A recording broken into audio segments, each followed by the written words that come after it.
Hello, Edu family. Welcome to the final in our series for the month of January, where we are looking at the successful reintegration of students into our physical spaces, where we are deliberate in how we go about having our students in our classroom and catering to their needs. Last week, I must apologize for not having a video out. In life, things will happen and we will have to be able to bounce back, and sometimes there are things that we have no control over. So as a result, there was no video last week, but this week we are closing out the month of January, and we are closing out with a final piece that I believe will fit the puzzle all together and help us as educators to be better able to reintegrate our students successfully. The feature for the month of January was deliberate and purposeful in that we have our students back to face in the setting of the classroom and teaching and learning experiences. For some students, they have not been in that setting for quite a while, some from 2020, and even if they were in the setting, it is not for long. I know for now there are some schools that the students are out every day. For some, it's a rotational approach that is being utilized. But whichever way we take it, we do know that our students, they were limited to where they would have been as it relates to teaching and learning. They're on the online platform, they're at home where there's so many things happening around them where they can just get up and walk and do anything, and now they're back in the classroom where it's going to be order and it's going to be business as usual, and so it may be a little bit difficult for them to readapt or to adapt to what is happening. And so we believe that it is very important that as educators that we are deliberate in our approach, we are purposeful in helping our students to understand what is required of them, to teach them also how it is that they can be responsible for their learning, and to demonstrate to them that you care genuinely about what is happening with them. And so we look at this final piece, the behavior code.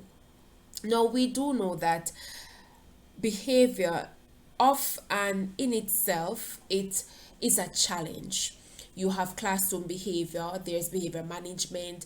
How do you go about monitoring the classroom, how you go about doing effective teaching and learning, and we have to contend with at least 20 different types of behaviors in our classroom. How do we deal with it? And so there is the notion, or it is tested, it is proven that misbehavior is often a symptom. So the students misbehave because of something that is happening to them. As child does not just get up and want to be to misbehave. They are going to do it because of something that is happening around them. Sometimes it is a deeper issue, and it can be very deep. So it could either be the lesson that is being taught, the child is not comfortable, it brings back memories, it causes them to become anxious, and so they react. It could also be that they have an underdeveloped skill. So you are teaching a skill, and the child knows that he or she doesn't have that skill, or the child realizes that I'm just not good at this. Why not just be disruptive? Why not just act out? Right? Or it could also be a personal issue that the child is facing, or a social issue that they're facing. Sometimes they're in groups and you realize that this child, no matter which group you place the child in, the child is always giving trouble, always not doing something, always the center of attention. Then it means that it has to do with the level of communication and socialization. And so you have to realize that it is a symptom. The misbehavior, what is happening, it is a symptom. And so the earlier that as the teacher you recognize this and you understand and you observe, the better it is for you to tackle the issue and to help the child to be settled in whatever way. So there's the need for belonging and significance in whatever way it is. And I'm sure by now you are nodding your heads to say yes, that's true. When you look back at our child behavior and after you understand what was happening and you try to deal with it, you realize that the child is much better at what they do, or at much better at relaxing, much better at participating, right? The second approach that we want to look at, or the second point that we want to look at as we look at behavior code, is that behavior is communication. It communicates something to you. So on the screen, you are seeing when the student misbehave as we believe it to be, they may be saying that I'm anxious. Yes, they may be saying I don't feel safe. They may be saying I need help, or they're saying I don't have the skills required to handle this situation. So whatever it is that is happening with the student, it is a communication. It is something that they want to say to you, and this is their way of saying it to you. I know for teachers who teach HFLE or guidance, or you as a form teacher, you're just liming with your students, you are going to realize that when you talk about certain topics, yeah, it either gets students excited and they talk a lot, and you are going to see, or and you're going to realize that you see that some parents are doing what they ought to do because the child becomes comfortable speaking about it and genuinely telling you what they understand from it. And then you're going to realize that there are some students who are going to become quiet, and they are going to try to shy away by wanting to go to the bathroom or not speaking, or somebody's looking at them and they just start to quarrel at the person, or make a fuss or so on. You're going to realize that this child would have been through a particular situation, or they're experiencing something, or the whole conversation bring back something to them, and so this is the way how they cope with the problem that they're having. So disruption is a student's way of coping with or solving a problem they are facing. A child is neglected at home. A child, someone doesn't speak to the child properly. The child is being called names. When you get to the class and you're speaking about some things, you're going to realize that how the child behaves, and this in itself is telling you that something is happening, something is going on. Now, as the teacher in the classroom, your first approach should not be to shut down the students. So I know that there are some teachers who just openly say, boy, stop me talking, behave yourself, go outside, I'm going to report it to the dean, I'm going to do this, I'm going to do that. The approach that we should take in situations like these, and educators, I'm not saying that it has never happened, and I can speak to you from a place of growth, that initially in the teaching career, these are things that I would have fallen prey to. But with education, with training, with knowledge, you are now able to decipher, and you're able to do better. And so this is my mode then, or this is my way of sharing with you. And so I'm giving you first an experience, and I'm talking with you from a point of experience as well. All right, so it is now for the teacher to look, to observe. Maybe you see it happening, and yes, you may talk to the child, okay, John, be quiet, we understand, and so on. But then it happens again. So you have to now start observing what is happening, and you see the message and understand. Once you are doing that, so your initial reaction is not to shut down the child, but to understand what is happening, to observe some more, to document, to have a talk with the child, and then you'll realize that you're able to effectively remediate the issue, or to deal with the child on the level at which they can handle what is happening. All right, so that is very important. Now, the third point that I would like to speak with you as we talk about the behavior code is that behavior has a function. You know that? Yes. So it's either done so that they can get, or they can obtain attention or reaction, or they can get something from what they are doing, or they do it because of they want to avoid, or they want to escape. So the student will repeat the behavior because they get something from it, and usually it is response from others. So whether it be negative or positive response, it is going to happen. So it calms the child, and it helps the child to understand that each time that I do this, this is what will happen. So the child knows that if I misbehave in Miss class or Sir's class, he or she's going to send me outside, and I will get to go outside on mask break for the longest time. I'll get to go outside and do what I want to do, use my cell phone, play games, or they know that when they behave a particular way, they're going to get a response that initially they are going to like, and it becomes a part of them. What should the teacher do?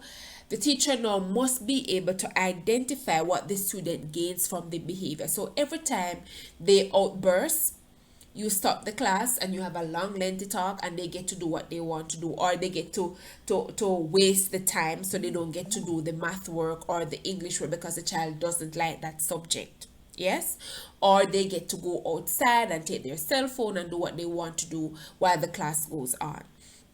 So once you realize what is it that the child is gaining, and remember, this is not a one size fit all, and it is not something that you're going to immediately recognize. It's going to take a while. It's going to take patience for you to try to really understand what is going on. And yes, the natural thing is for you to just get upset and mad with the student and just send them outside or ignore them or something.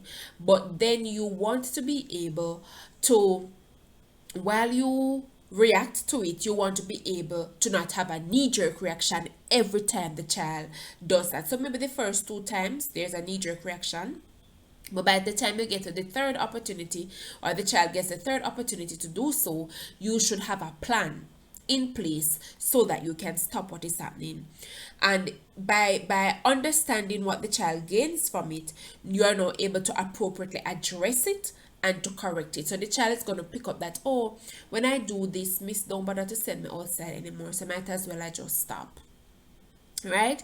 So behavior has function, and you have to be, you as the teacher in the classroom, you have to be able to identify what function is it carrying out. Is it that the child is obtaining, or is it that it allows the child to avoid and escape? Whichever one it is, you will need to put a stop to it, or you will need to rewire the child towards what is the expected and normal behavior that you need in the classroom. Right? And then the final point under the behavior code is that behavior occurs in patterns. Right? Now you may realize that the child's reaction, the behavior, comes at a particular time of the day, towards the end or before lunchtime or after lunchtime or towards the end of school.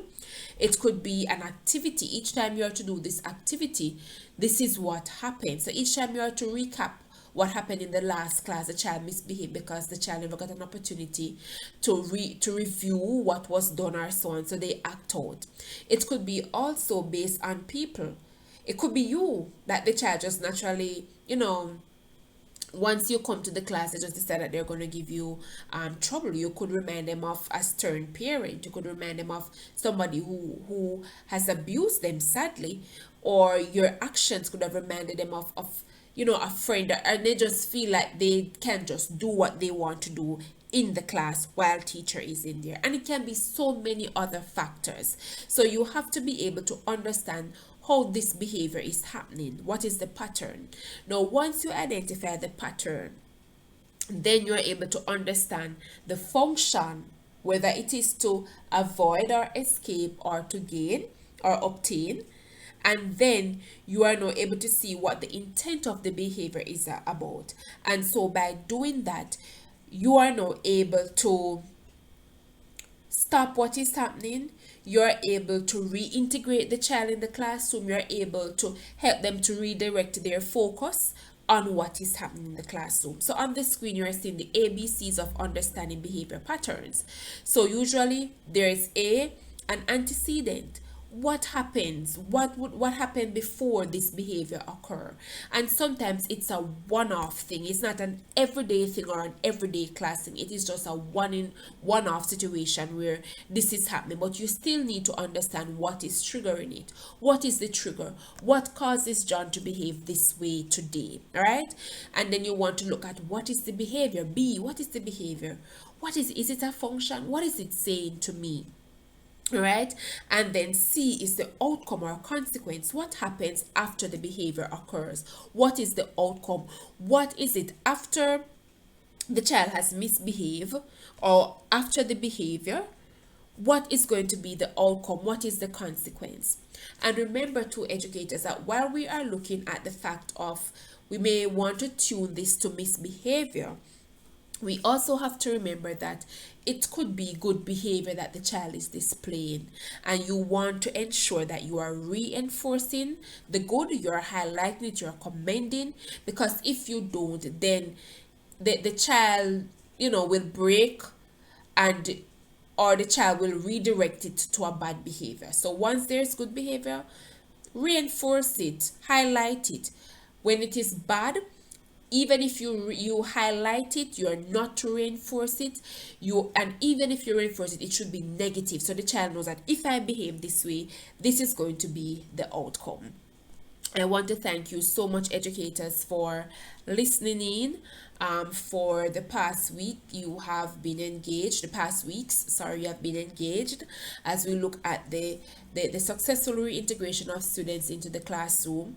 And today, as we looked at the behavior code, understanding that misbehavior is a symptom, understanding that behavior is communication, it has function, it occurs in patterns, but that when we see these things happening in our classrooms, we are to plan for them, we are to be sharp and quick at redirecting the focus, and where we need to commend students for good behavior, we need to do so as we try to reintegrate them and to get them on the path. I trust that your first month for this Easter term has been good. You have learned from the videos, you have implemented, and you are looking forward to just ensure that your students are successful and that you are also successful in the business of teaching and learning. I wish for you a great week. God bless you all. And do remember that whatever you do, you are positively impacting lives for the future. I am Karla Boswell-Lewis, CEO of Strategic Educational Consultancy Services, where the mission always is to empower you, educators. Please yes, go ahead and just touch that like button, and also please just tap that notification button as well, so as soon as a video is uploaded, you are able to know and you're able to watch. Remember also to share this information with others. No man is an island, and sometimes our colleagues are struggling, and because of professional pride they may not say it, and you may just want to be that helping hand to share a video. And it could also be helpful to parents as well, because we do know we have parents who are very involved in their children's life, and they want to understand all that is going on. Thank you. Take care. Next week.